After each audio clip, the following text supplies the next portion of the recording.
What's up everyone, it's Q from Retro Q Gaming, and in this video we're going to talk about cash grabs.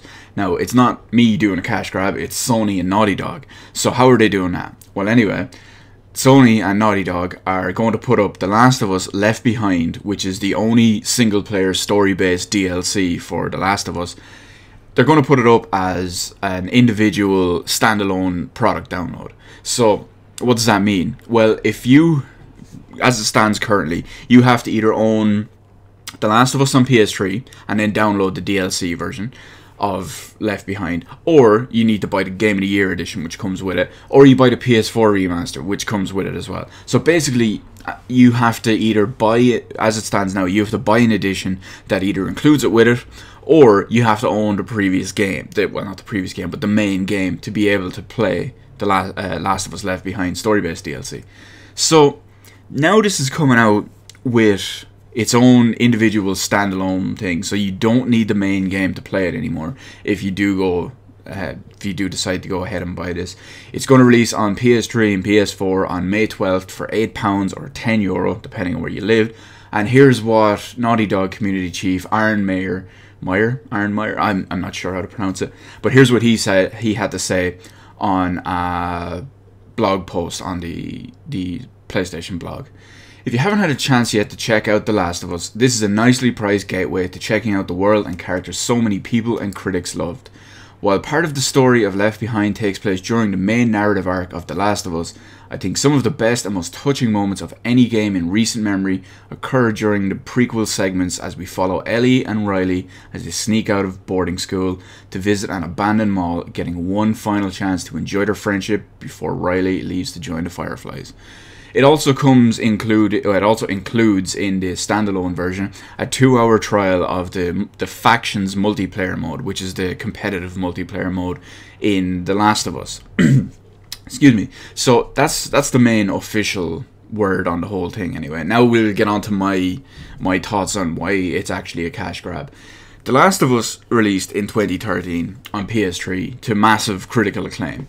So anyone who's wanted to play it, if they didn't buy it within the first, on launch, or if they didn't buy it within the first month or two, while after the first month or two, the critics then went crazy and the game blew up even more and everyone knew about it at that point.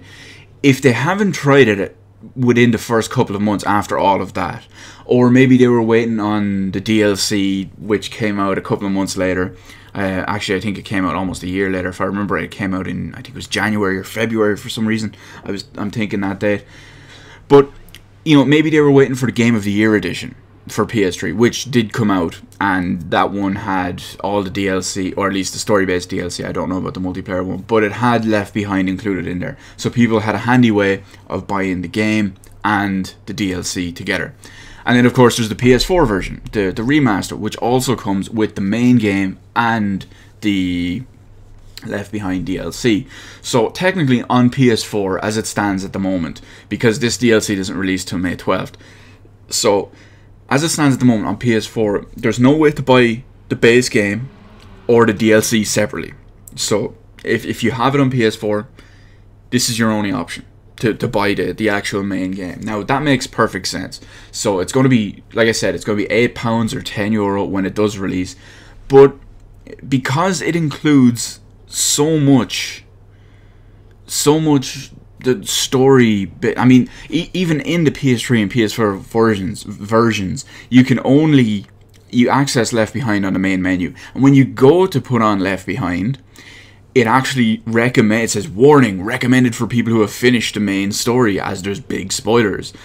So like he said in his post anyway, while part of the story of Left Behind does take place during the main narrative arc of The Last of Us, so that's a big important thing. Now personally, just in the PS4 version at least, maybe in the Game of the Year PS3 version, I would have liked to see it spliced in to the main story, so it would have been more relative or more relevant as the story was progressing. But they didn't do that. Who cares? It's just my little gripe with it.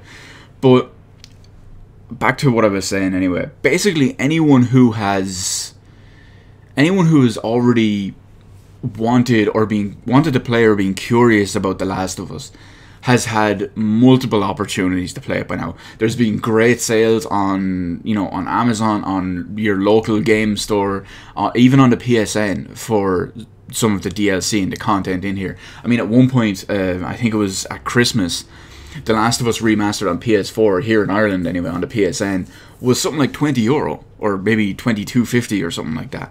So I mean, twice the price of what this DLC was going to be. You could have bought the entire game on PS4 with the DLC. So I think it's just a cash grab. I think it's more so to stay relevant, if you will, because Sony or Naughty Dog have pushed back Uncharted 4, I was going to say Uncharted 6, Uncharted 4 into 2016. So it feels like it's just a way to keep Naughty Dog more relevant during the next 6-8 plus months, because okay, fair enough, we're going to see it during E3 most likely, but you know, I think it's just a way to do it, because like I said, anyone who's wanted to or even been curious to try out The Last of Us at all, they've had way more opportunities than this currently presents. So that's just my thoughts on it anyway, and that's why I don't think it's that. Now, don't get me wrong, Last was a great game. Left Behind is good, really good DLC in the age we live in of shitty, tacked on story-based DLC that most games get. The Last of Us was Left Behind was a really good DLC. So I'm not knocking the quality of the DLC or anything like that. I'm just knocking the practice that is going on right now of this specific DLC going standalone. Now, fair enough, there might be one or two people who maybe got rid of their PS3 copy before the PS4 came out and didn't rebuy it on the PS4 or anything like that. So okay, those people, go ahead, do this. It saves you rebuying the entire game on whatever. If you don't want to rebuy it on PS4 with the 1080p 60 FPS remaster with better textures and all, or you don't want to go back and maybe you got rid of your PS3 or your PS3 copy, you don't want to go back and buy it and play it on the old gen, this is the option for you. I personally think there'll be very few people in that situation, but hey, what do I know? I mean, I'm not everyone. I try to think logically about this kind of stuff. So, oh yeah, real quick, I just want to comment about this footage that you're seeing here. I recorded this morning on my PS4, so because of the PS4 and its recording feature, this video is 720p 30 FPS. The remaster itself on PS4 is 1080p 60 FPS, so it is considerably better than what you're seeing here. But my old capture device, well, I say old, but my capture device for external stuff for my consoles and all gave me problems, so I had to return it. So take it whatever way you want to wish, and this is just how it is on here anyway. So let me know what your thoughts on the whole Naughty Dog / releasing this standalone DLC is, because I personally don't understand it as an actual business move, but that's just me. Let me know your comments on that. Hit the like button, hit the subscribe button. You can follow me on Twitter. Thank you for watching, and I will see you on the rest of the videos in my channel.